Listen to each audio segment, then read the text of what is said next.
everyone, it's Roger and James here from the What's on Disney Plus podcast. In this episode, we're going to be looking back at the year of 2019 in terms of Disney Plus. It was the year that Disney Plus launched.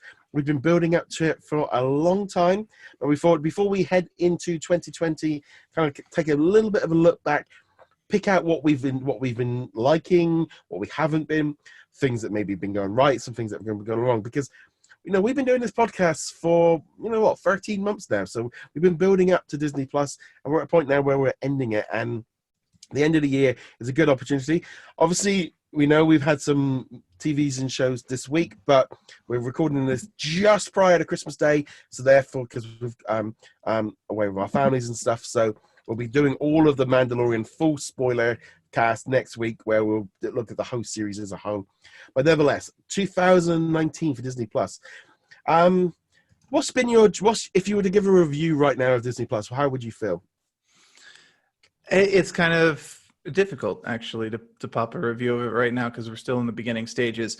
I would say, to try to make this as uncomplicated as possible, it's a satisfying start. But there are some concerns about the next several months before we get to the next major release in terms of content to keep people on the platform. That's not really a review, but that is my review. Yes, it's that thing of like, so I feel like in the last month, you've had access to Disney Plus now for about 6 weeks or so. I think generally as a whole, there are lots of rooms for improvement. I've been using Disney Plus since it launched back in September in the Netherlands. So I've kind of had like maybe 3 months, nearly 3-4 months now of using the app. And there are some great things about it, and there are some bad things about it. I cannot wait until March 31st, when it actually officially launches in the UK, and I can fire it up on all my devices, on my smart TV and on my Xbox, and watch it properly without having to download stuff onto my iPad and iPhone and connecting it all up and doing all this kind of bits and pieces and being able to work properly. Because while I can watch it all on my big TV, it's all a little bit of a faff. It's not quite as ideal as I'd like it to be, but that's because I'm accessing it early, and that's on me rather than on Disney. But there are certain things with the app that I still think they need to improve. My biggest bug with the app is that it doesn't have a just added or a new releases section. It needs it with all these new episodes and these new movies, and it's like they put on a random episode of a holiday special, and it's lost in the A to Z. Yeah, they can put it in the feature section, but they need just an area that says just added. So, and it's not just me saying this. This is something so many people are talking about. It just have a bar at the front that just says it's been added, and these are the new episodes. Because there are stuff now. We're having this new, on the first of the month we have these new drops. Let's put them in there so people can know that there's something new. Because I think they're missing out on this as well. Whereas people maybe aren't realizing they're new. If they drop George of the Jungle 2 like they did this week, people don't know about it. People don't know about it. It's on there. And interestingly enough, similar to that, Pick of the Litter came out. That's the new documentary series about the guide dogs. I knew it came out because I saw your review post up on the site. Yeah. And when I was going to watch Togo, I was like, oh, let me see if Pick of the Litter is here. And I actually had to search for it to get Pick of the Litter, despite the fact that it was a brand new series, not just a new episode, but a new series. It did not come up on any of the boxes. It did not come up in the banner. I did eventually find it's like the 7th banner out of 8, so I just didn't get to it in the cycle yet. But that's really far back on the banner list for a brand new thing. I had to go and look for a brand new Disney original show rather than having it right there in front of me right at the beginning.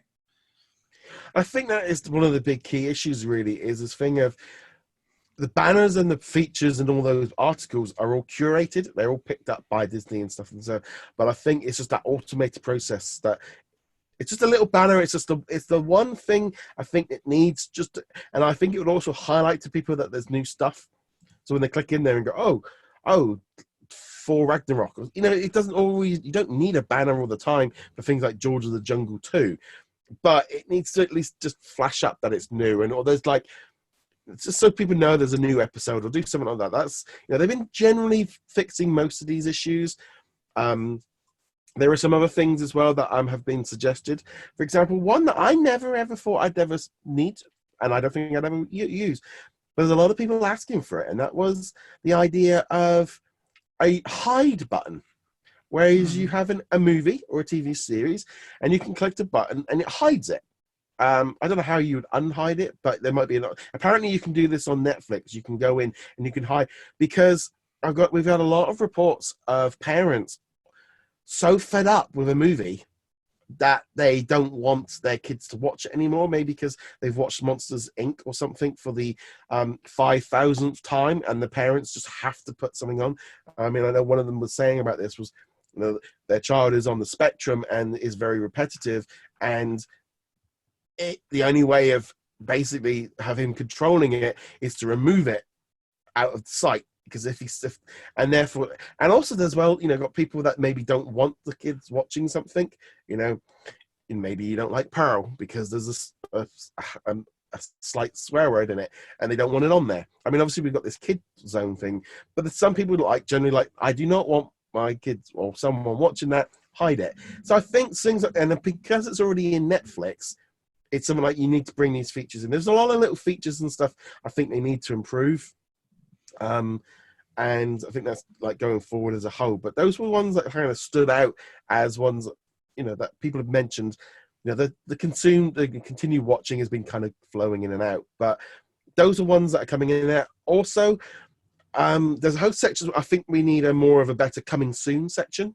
I think there needs to be like, when like Lion King and Aladdin got added with the dates, and you've got like Mary Poppins Returns. Have that in a separate tab and have that as coming soon, and remove it from the A to Z, because the people are complaining that they click on the movie and then they realize they can't watch it and they get annoyed. Or more importantly, then get people going, yes, Last Jedi's on there. No, it isn't. Click on it. And then they click on it. Oh, there's this kind of thing of they've put, I'm glad that those movies are in there showing that they've got the date. I think that's very important to be clear and precise so people know. But put it into a coming soon section, put in there. And also you can put in there, trailers and bits and pieces of new, you can put a Frozen 2 trailer in there and things like that. But little features like this, you might as well embrace the coming soon section rather than trying to hide it in with everything else. Yeah, they definitely need a dedicated coming soon, because it also builds anticipation for people to be like, oh, that's a movie I wanted to see, or I really enjoyed seeing that movie and I want to look forward to it again. I actually want to jump back to the hide selection that you were talking about a minute ago. I don't think you don't even need a kid. I don't hiding Monsters Inc. because they've seen it 3 bajillion times. That's a complete legitimate reason. I can understand that one. But even just from my own perspective, I'm the only person using this account. I wouldn't mind being able to just hide George of the Jungle 2. I know I am never going to watch George of the Jungle 2. I can't even conceive of a scenario where that ends up happening. Being able to hide it so it's just not on my feed and something else is instead would be great. And then eventually leading into the idea that you can get some kind of personally curated list where you clicked hide on The Parent Trap. I'm just picking something randomly here, so that it goes, all right, you did not like The Parent Trap, or you're not interested in The Parent Trap, then you might also not be interested in Freaky Friday or something else with that kind of thing, where they can use some maybe machine learning algorithms. Those would be nice features. You have to be very careful with implementing them, but it would still be nice. Yeah, there's that kind of thing of like maybe have a star rating so you can rate it, so it can, and also maybe as well like looking at like the automated system of, have you watched a movie within like the last 95% of it. If you've watched it to 95% of it, it means you're interested in it. If you've stopped it like 10% in, you don't like it, and therefore I think the trouble is, it's like on one hand it needs the curated list is needed when you're watching something like on Netflix, but it actually sometimes with Netflix it can be annoying, because like I will go through my wife's profile and we will pick some stuff, and sometimes I will flick it over to my profile just to see if it recommends anything different.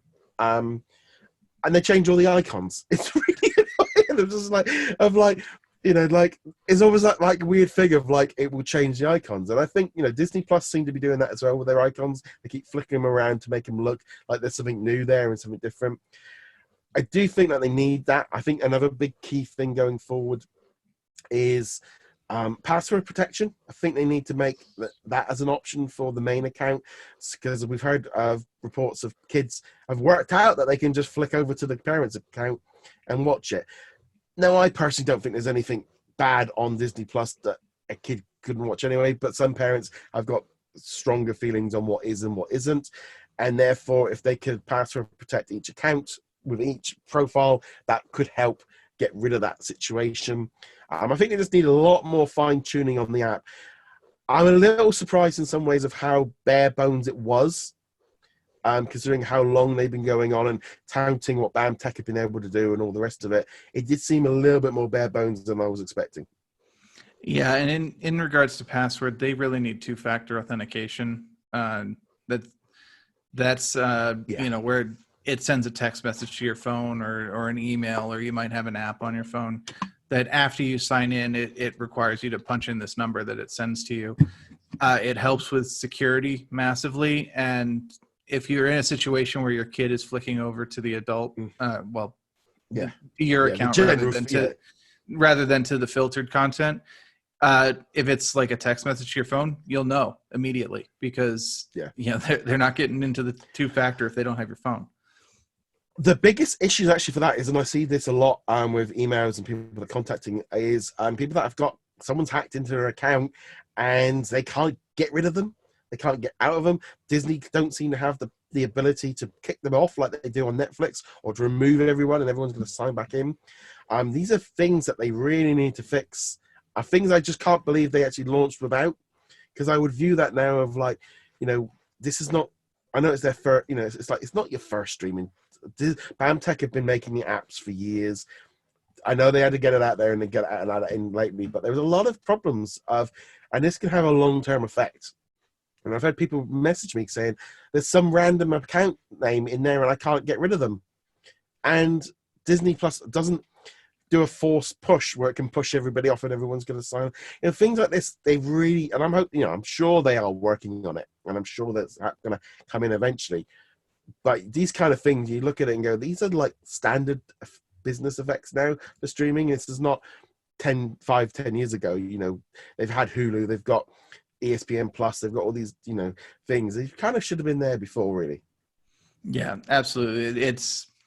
I want to defend them, but in this case, you can't. These are basic account protections that should have been in place from day one. Yeah, I think that's, these are kind of, some of these things are app things for benefits and then there are some things that, like security. The things that was going on with like launch period was dreadful. The amount of people are still struggling to get through to Disney Plus's help services. There's still a lot of confusion with the bundle. It's like in Hulu, you like, if you're doing the bundle, why can't, having the Disney movies and stuff coming up within the Hulu app? Because they do that with Stars and with the other add-ons. Why not with Disney? It's like again, it's just been a bit messy. It's not been fully integrated into what they've been doing properly. Yes. I don't have anything to add on to that. Yeah, it's just, I feel like there are some major technical issues that they've, it's like, some people have been saying about like, issues with streaming and issues with things like that. And I have some issues, technical issues, but most of them I put down to my particular situation of trying to access it. I don't know if you've had any issues viewing movies or downloading anything. No, not really. But as I mentioned earlier in an earlier podcast, like I got home very late at night on launch day, or the night before launch day, and I was able to log in before the huge rush, and I just downloaded a whole bunch of stuff. And then after that, it was fine after the initial rush. But no, I fortunately have not had any problems. No, I don't tend to have that many problems at all with it. Again, I think there's a lot of like little issues and stuff that they can work on and tweak, and I think that's just going to be part of they're learning from what's going on. But some of the stuff as well, you do look at it and go, going, really, it's like that probably really shouldn't have come in at that situation of being that bad. Yeah. And I'm just going to add one more onto the list. This is actually far, far lower on the priority scale. This is just a kind of a nice to have that I would like to see at some point. If I have a series on my my watch list, let's say I added the Jeff Goldblum series to my watch list, and new episodes come out. Now, with the exception of some of the major titles like The Mandalorian, Imagineering Stories, I normally just download them onto my tablet and I'll watch them on the commute to work or on lunch break or something like that. I take the train. Anyone who's worried that I'm watching movies while driving the car or something. It would be nice if the system would automatically download new episodes when they came out. Yeah. So a new episode of Jeff Goldblum comes out. It's Friday morning. I don't remember to download it before starting my commute.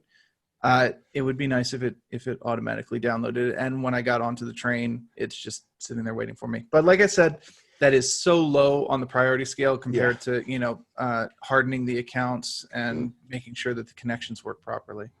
Yeah, I think those are the kind of things. Security, new content is the kind of the thing going forward. I think there is a kind of thing of like there has to be a little bit more, maybe I would say, ability for them to be a bit more open about what's going on with some of these titles, what's coming on, what's coming off, where they, for example, like the X-Men movies or the Iceman movies are coming out in other countries, of just like maybe put them into that coming soon section of saying like, yeah, okay, X-Men is going to be coming at a certain point, and if you're going to put it onto one country, you need to start thinking global. It's like if it goes on to Disney Plus anywhere, they need to be a bit more open about what they're doing with it. I think as well with just as a general, get their strategy a little bit better of how they're like putting out what's going on, what isn't. Something like Aladdin and Lion King, just to randomly one day log in and see little icons with dates on them was like, really? That seems like a major PR move to kind of push that Aladdin's coming to Disney Plus on January the 8th.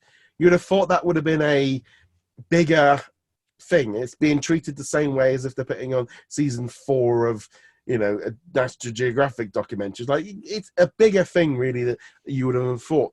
Maybe on launch day it makes sense to, when it comes out, to be a bit more of a push.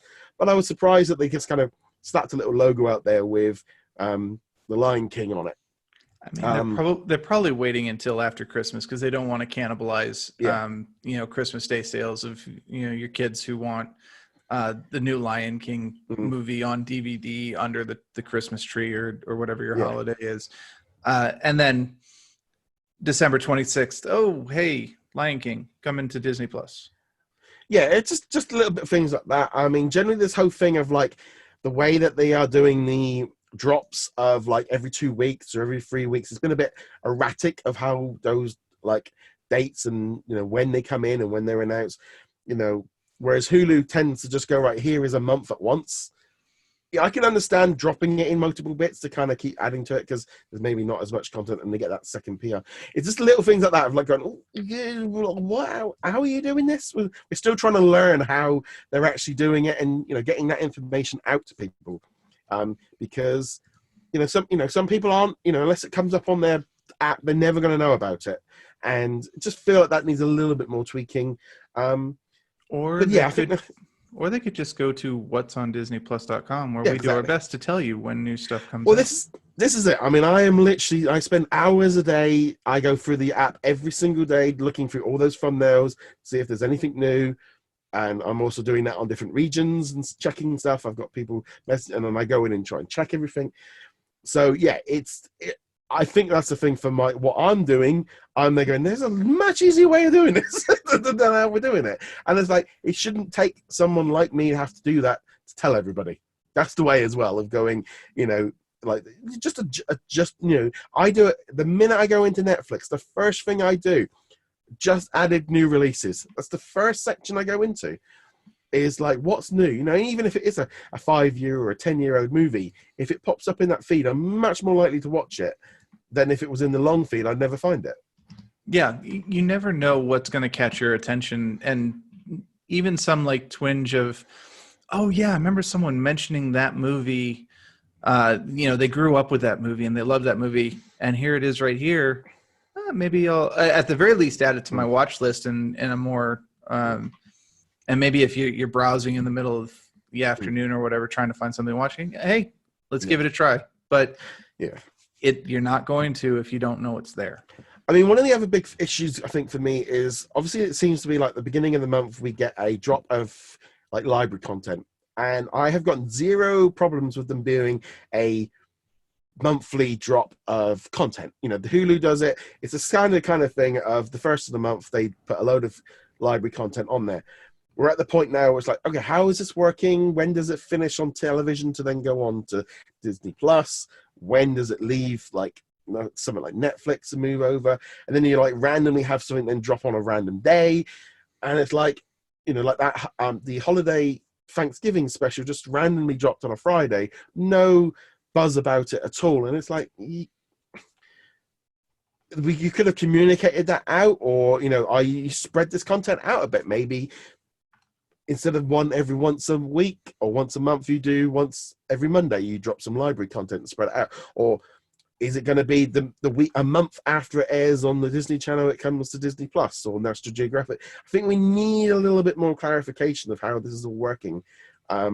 We're seeing some patterns evolve, but there are some real it's just random at the minute. You just do not know what's going to be on that list. Just transparency. That's what we need. We need some transparency, and it would go a long way to just consumer confidence that, yes, if I subscribe to Disney Plus right now, there is a plan for more things to come out, and I have a rough idea of what that plan is. Because any streaming service in general, the question that is always going to be on your mind is, am I getting what's here now, or will there be more things added? And if you can confidently go, there will be more things added, and they are things I will want to watch, that factors into that cost-benefit analysis that you do in your head. It makes a big difference. I think it's like, you know, when a show on ABC then goes to Hulu the day after or within 24 hours, and it's kind of like a standard process, and people know that. But like you go on to like the Disney channels or National Geographic, and they will put out like January. For example, here's all the TV shows coming to January on each day, and it will say Disney Channel and Disney Now. And I've contacted them and asked them about Disney Plus, and they go, "Oh no, you need to speak to another department." And it's like, this needs to be. It's like if you're saying there's a brand new series coming, I don't know, Molly McGee. What is this? There's a new animated series on it. It's like they're still in that zone where cable and satellite, like, oh no, that's separate. We're still protecting that business. And Disney's Plus over here, it's library content. Well, I'm hate to break it to you, but there's going to be more people over here than there is going to be over here soon. And you need to start, you know, it's like, here's a brand new series coming to Disney Channel. It's like, well, is it coming to Disney Channel? And then, you know, a year later coming to Disney Plus, a month later? Is it in 6 weeks after the season ends? Is it going to be the day after? It's like they're going to need to crystallize up this system of how they're doing it. Of, you know, it's the same thing with the home movie releases of going, okay, it's about 200 to 220 days from release at the cinema. You know, we'll start seeing patterns emerge, and that's always a good thing for people to do, but that's going to take time to do that. And I think we're going to get the same thing with the television. But, you know, there still feels that kind of protectiveness over their initial businesses that they don't want to wreck because of Disney Plus. But at the same time, if Disney Plus is the future of the company, you need to get this like lined up a bit better. You know, there's still that kind of, no, that's your department and that's nothing to do with us over here. We know when we finish with it, you can have it. It's like, well, you know, there's like, well, you know, like the Disney Channel doesn't mention Disney Plus. It's like, yeah, we need a little bit more flow between the divisions. Yeah, and when you get a business or not a business, a company that big, as big as Disney is, with the thousands and thousands and thousands of people involved, there's always going to be a little bit of a rivalry between the departments, and you can totally understand why the television group that would do Disney Channel stuff would feel kind of off-put by working with the Disney Plus, because this is the department that, if you follow the logical progression, will eventually replace the Disney Channel. Now, that might be 20, 30, 40, 50 more years down the road, because traditional television, despite all the cord cutting, is still kind of going pretty strong, at least for the foreseeable future. But there's that competition. I need to keep my job. You need to keep your job. Yeah. But there's a very good chance that both jobs won't exist at some point. One will go away in favor of the other. Yeah, I mean, I think generally, like, Disney Channels, they're still going to be continuing to make this content because they're going to need. It's just how people are consuming it is different, and they need. You know, now we're past the launch zone. Now it's like, okay, be a bit more, transparent. You know, Disney Channel are going back to doing a weekly drop for their episodes, because they were doing. Back in the summer, they were dropping the host season day after day after day for 3 weeks. Now they've gone back to a weekly drop. It's like, well, okay. Well, is that coming? Do we have to wait? I just feel like I'm looking at what people are saying and commenting. Of like, I'll say like, okay, there's a new series coming to the Disney Channel. It will be coming to Disney Plus. I can't tell you when, but it obviously will be. This is like, it was like, well. And you look at the numbers. I mean, we mentioned this last week. There was a Hollywood Reporter survey done, and now the cable television thing is in like the 40% of the people that were asking of having access to television, whereas 60-80% of them had access to streaming platforms. The streaming platforms are going to become bigger than the traditional television. And I think the next year or so is all going to be about just how that all integrates and working out the system, because up to it still feels very much like no, that's this own little thing. When we finish playing with our episodes and we don't want them anymore, we send them over there. Like, yeah, but Disney Plus is going to become your main focus point for new content soon, and that's coming. Whether they know this is coming, but they're still being very protective of their traditional television.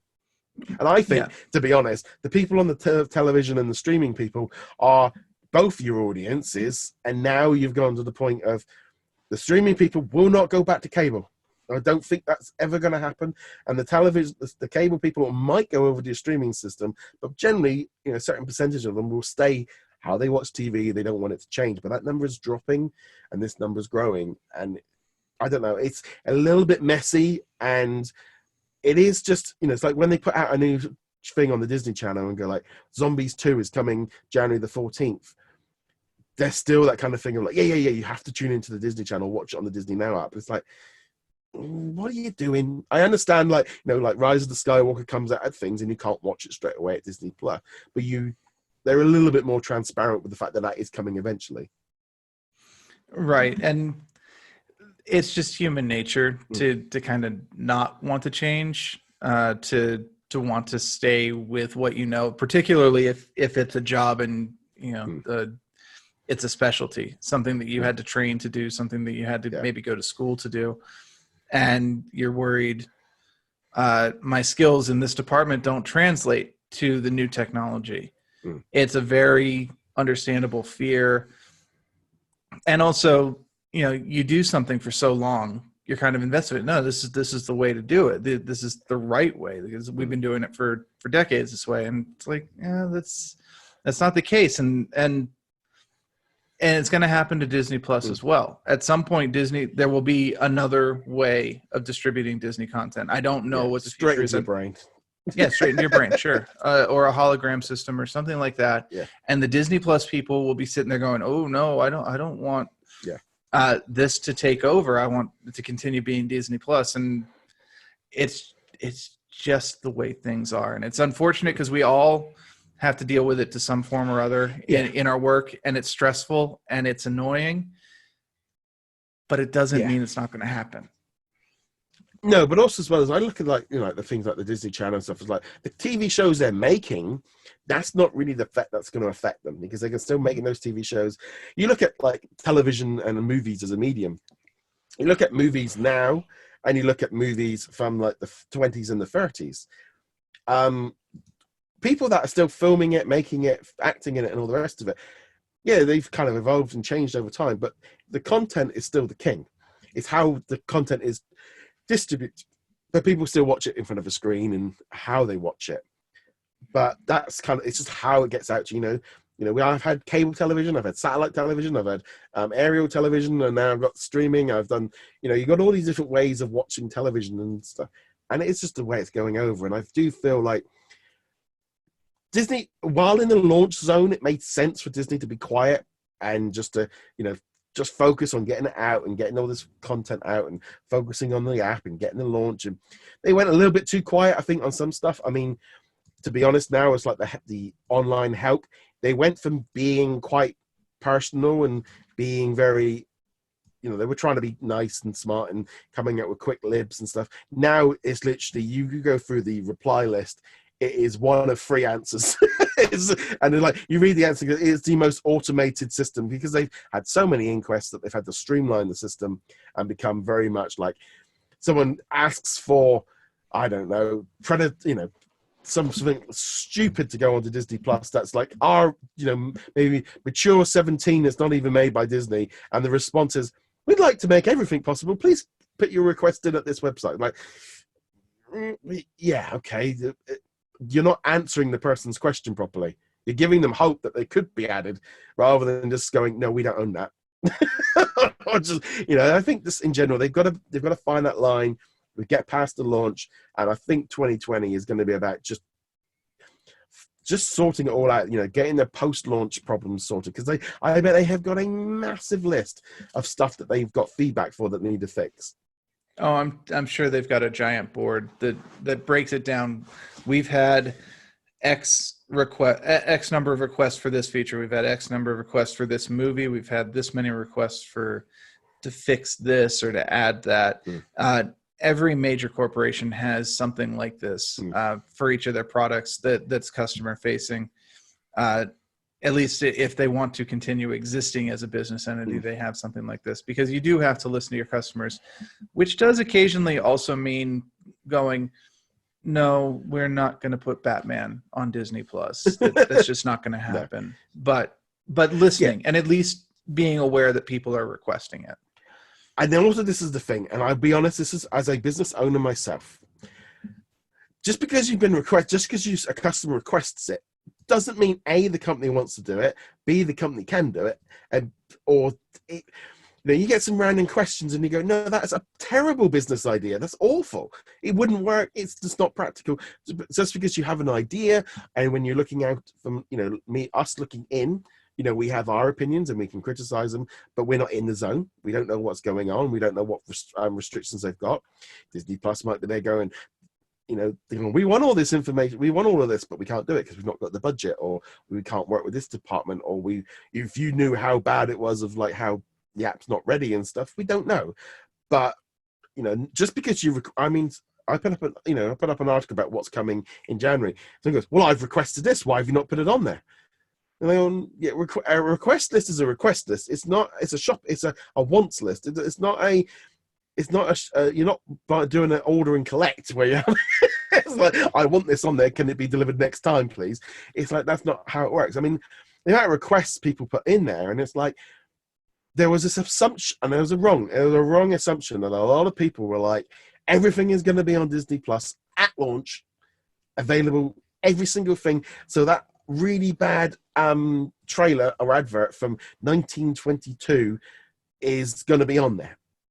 And everything they've ever made has been put on there. And there's a kind of thing of, why aren't they putting everything on it all at once? Like, well, and they've got to digitize it. They've got to set it up. They've got to do it. They've still got to stretch it out a little bit.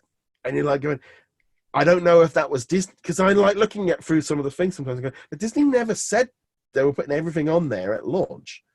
I mean, even Bob Iger, he said, we're going to try and put everything on there within the first year. And even that, I think, was a bit of a stretch. But, none of the marketing was like you were getting the entire back catalogue in one go. Yeah. But the assumption was there. And that's the other problem is, no matter what you as a company put out, this is not limited to just Disney. This is any company. What you put out there and what people expect are two very, very different things. Let's take a look at the video game No Man's Sky. It came out a couple of years ago. many people, including myself, were extremely disappointed with the state it launched in. But if you went back and you looked at promises that were made, most of the things that people were expecting were never promised. Many of them weren't even hinted at. Many people had just kind of come up with their own expectations of what the game would and wouldn't have. That's not 100% true. There were some things that they're like, yes, we're going to have this. And like, no, you don't have that. Multiplayer being one of the big ones.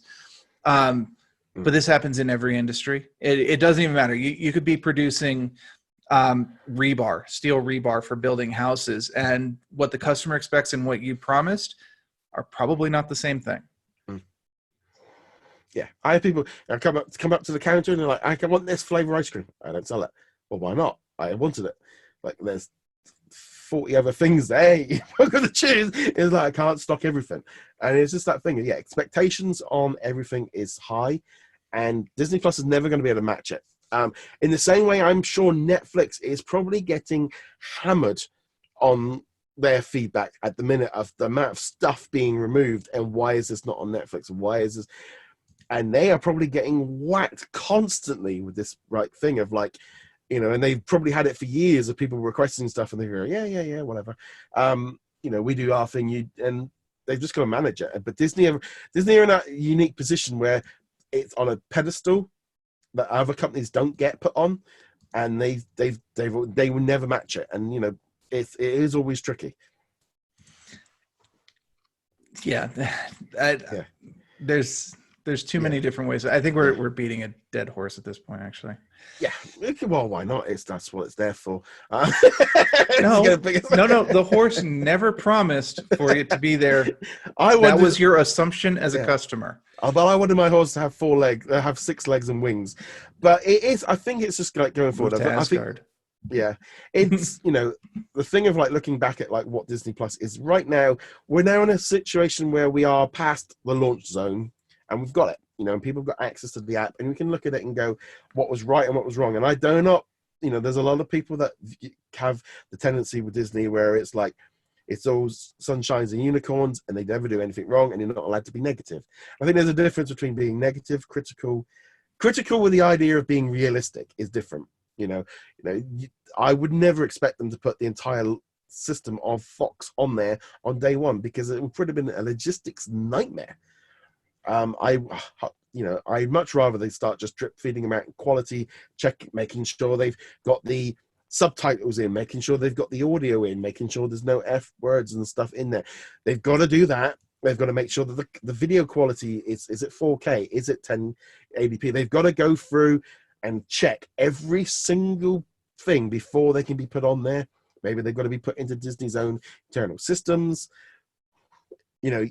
That is what they've got to do with every single thing from Fox, and everything from their own back catalogue. They've got TV series probably from Disney Channel that maybe haven't been digitalized yet, or maybe they're in, very low quality and they don't want to put that up on there. These are the technical issues of why things aren't happening, but you would never know. And people wouldn't expect that. People wouldn't even think that would be an issue in the first place. And similarly, with items that were released, we did have issues. There was that whole thing with the aspect ratio of, I think it was The Simpsons, where things were getting cut off out of frame because that's how the video files were sent to them, and they didn't, think to check, or they just didn't have the resources to check every single file. And people pointed it out, and they eventually fixed it. But that was a full production release. That was in the app. And if you watch some episodes, some gags didn't work because they got cut off by the new aspect ratio. And that's a major title. The Simpsons was one of the major selling points of Disney Plus, and there were problems in that. If you expect that, obscure Fox television show from 1983 that maybe 5 people have requested, they're not even going to be able to check that properly. No, I think again, it's just this thing of going forward of, I'd much rather they have the drip feed effect, get it out little bit by piece as they do it. If they've worked on, I don't know, this is Rango. I don't even know if it's a Fox movie, but say let's just take a random Fox movie. They digitalize it, check everything's okay, and put it on the 1st of February. I'd rather they do that than go, well, we're going to hold on to like 25 of them and release them all in August. It's like, no, just drip feed them on. As you get through them, whack them into the list, put on there. You know, I think we are going to see that. I mean, I'd love to see a lot more of like the 1930s and the 1940s and 1950s stuff go on there. You know, really dive into that back catalogue to fill it out, make it feel like, you know, that this is a massive collection. I mean, I know some people might go, well, that's not Disney. It's like, well, it's going to become Disney, and how they work in their Hulu and all the rest of it. Hulu seems to be doing off its own separate thing over there. It doesn't seem to be coming that library zone that, you know, I don't know. It's just, they are going to have to compete with numbers because, you know, I think CBS have just signed a deal with Miramax to get 700 of their movies accessed. You know, you've got Netflix, you know, all these different ones. So if Disney Plus can get 300 movies from the 1950s on there, it will boost the numbers and it will be there for an audience for somebody. And, you know, it's, yeah, maybe it should go on to Hulu, all the rest of it. But I don't know. It's, I think as a whole, already Disney Plus has got more on it than I think they nearly said was going to be happening in year 5. It's like, I think when, I think that's accurate. When they put out back in April what was going to be coming on to Disney Plus within like the next 5 years, they were talking about 400 movies plus 100 new movies by 2024. They beat that day one. They beat, you know, like 10,000 episodes. It's like, I don't know about necessarily about the episodes, but I know that number must be creeping up quite high. I mean, you know, you put 17 seasons of like Life Below Zero, and you know, 100, 200 episodes of that, and 700 episodes of The Simpsons, 10,000 episodes. They've shot way past that, and they've already gone past that in like the first 3 months compared to the fight. But it gave them somewhere to go. They didn't overpromise on that. But the trouble is that information from that Investors Day didn't get out to the general public who subscribed on day one. Yeah, they probably had a pretty good idea of what they were actually going to have on day one, but it doesn't hurt to manage expectations, especially on a launch like this. And even with that, even with announcing a lower number than it actually ended up being, I'm sure there were plenty of people who were like, oh, no, that wasn't what I wanted. I wanted at least 3 times what you actually launched with. And it's good being a giant multinational billion-dollar company. I'm sure they're so very, very upset about the nasty words that have been said to them as they cry into their money at night. Yeah. I think it's just like, just kind of, I think there is that thing of the numbers game is important when it comes to trying to sell people, because some people will look at it and go, here is option A, here's option B. This has got 10,000 movies. This has got 500 movies. This one must be better because it's 10,000. The quality versus quantity thing really comes into it. Now, there are some questionable quality issues on Disney Plus as well. You know, let's not beat the bush here. But they're going to have to fight that. And I think going forward, we're going to see a lot more of this, a lot more content. And I just hope as we go into 2020, a little bit more transparency of how it's working, iron out some of these bugs. I'm sure when we look back at 2020, I think a lot of this stuff will be gone. You know, a lot of these licensing issues will be down to maybe 1 movie left on Netflix by this time next year of Mary Poppins, which leaves Netflix January 2021. A lot of this stuff's going to be sorted out by then. And Catch-22, they launch it now, or do they keep whatever way they did? They were damned if they did, damned if they didn't. And they'd have been the last one to go in after Peacock and HBO Max if they waited another year. It's just tricky, isn't it?